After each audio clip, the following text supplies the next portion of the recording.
चिंतन श्री गुरुदेव दत्त श्री स्वामी समर्थ. नमस्कार मंडळी, स्वागत आहे तुमचं माझ्या यूट्यूब चॅनलवर.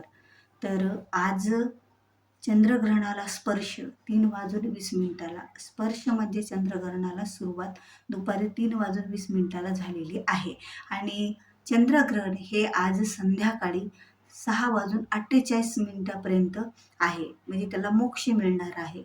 मोक्ष म्हणजे चंद्रग्रहण तेथे संपणार आहे आणि चंद्रग्रहणाचा मध्य हा 5:04 होता.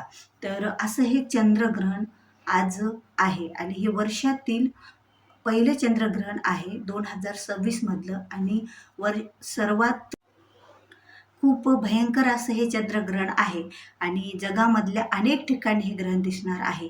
तसं भारतात, आशिया खंडामध्ये, अमेरिका, हिंदू महासागर या अनेक जाग्यावर हे ग्रहण दिसणार आहे.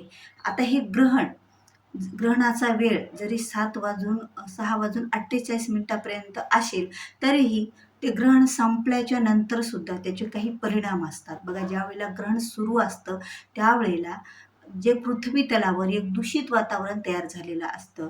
बघा, जे आजारी व्यक्ती, लहान मुले आणि गर्भवती महिलांना जास्त ते म्हणजे ते पाळावं लागतं. म्हणजे त्यांना कुठेच थोडंसं बाहेर निघणं ह्या गोष्टी टाळाव्या लागतात. म्हणजे चंद्राच्या नजरेत म्हणजे चंद्राच्या प्रकाशात बाहेर जाणं हे टाळायचं असतं.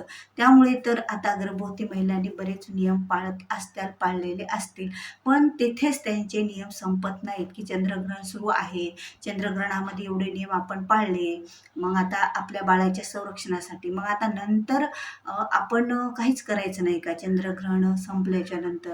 पण चंद्रग्रहणाच्या वेळेला जेवढी काळजी तुम्ही स्वतःची घेतली तेवढी चंद्रग्रहण संपल्यावर सुद्धा गर्भवती महिलांना एक काळजी घ्यावीच लागते आपल्या स्वतःच्यासाठी. बघा, चंद्रग्रहणाच्या वेळी आपण प्रत्येक वस्तूवर, घरातल्या पदार्थावर तुळशीदल ठेवीत असतो, तुळशीपत्र.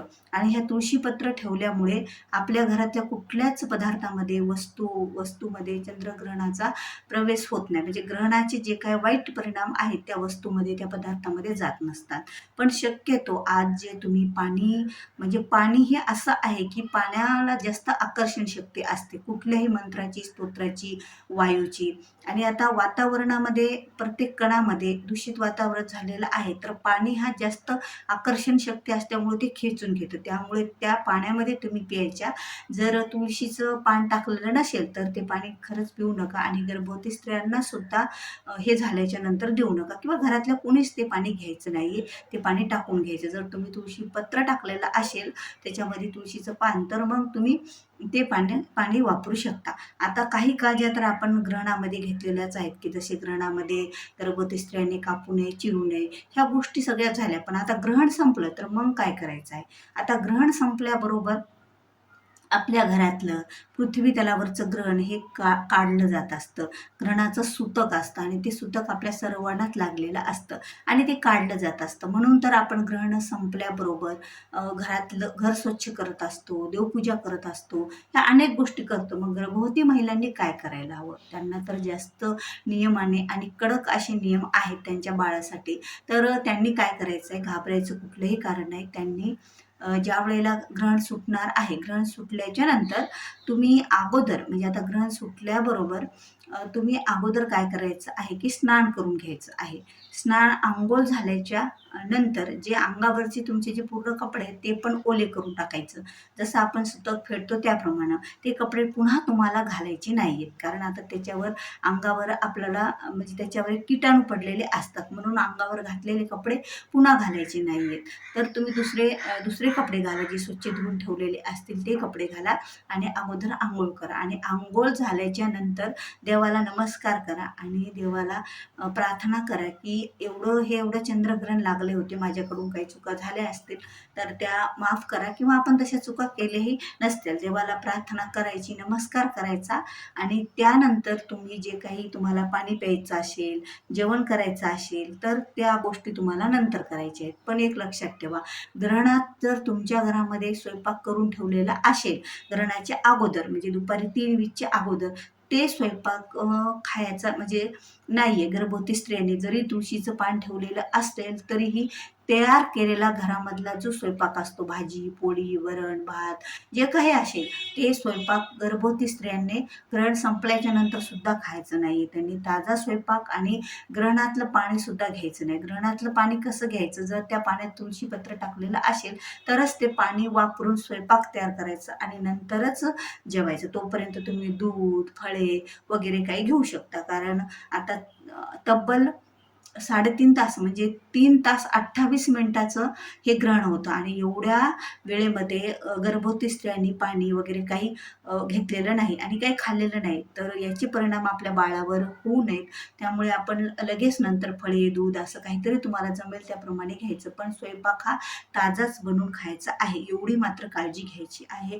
घरातील आजारी व्यक्तीने सुद्धा आणि घरातील सर्वांनी सुद्धा ग्रहण संपल्याच्या नंतर आंघोळ करायचं. तर आता बघा, अंघोळीच्या पाण्यामध्ये मग सगळ्यांनीच गर्भवती स्त्रियांनी घरातल्या आजारी व्यक्तींनी म्हणजे सामान्य व्यक्तींनी सगळ्यांनीच पाण्यामध्ये तुमच्याकडे जर गंगाजल असेल कधी आणून ठेवले तर थोडंसं त्यामध्ये गंगाजल टाकून आंघोळ करायची, नसेल तर थोडंसं गोमूत्र एखादा थेंब का होईना घालून आंघोळ करायची. यामुळे आपण शुद्ध आणि पवित्र होतो.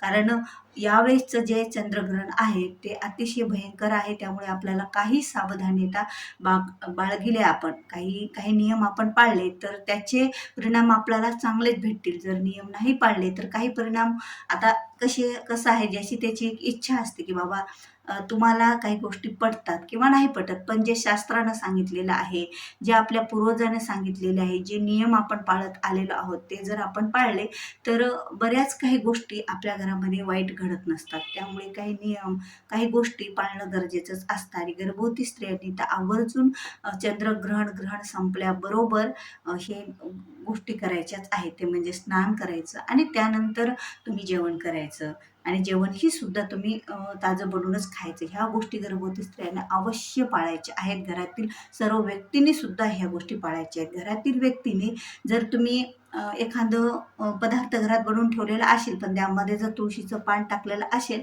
तर आपण खाऊ शकतो, पण कमीत कमी आजारी व्यक्तींना आणि गर्भवती स्त्रियांना देऊ नका. कारण त्याचे दूषित परिणाम त्या लोकांवर लवकर आकर्षित होत असतात. कारण आपण आता कसं आहे, आता एखादं बिमारी किंवा एखादा रोग असलेल्या माणसाला, आजारी व्यक्तीला लवकर कशाचाही साईड इफेक्ट होत असतो. त्याप्रमाणे आपल्याला त्या गोष्टी पाळायच्या आहेत. तर तुम्हाला हा व्हिडिओ आवडला असेल तर व्हिडिओला लाईक करा, शेअर करा. चॅनलवर नवीन असाल तर चॅनलला सबस्क्राईब करायला विसरू नका. भेटूया पुन्हा अशाच एका नवीन माहितीपूर्ण व्हिडिओसोबत. तोपर्यंत श्री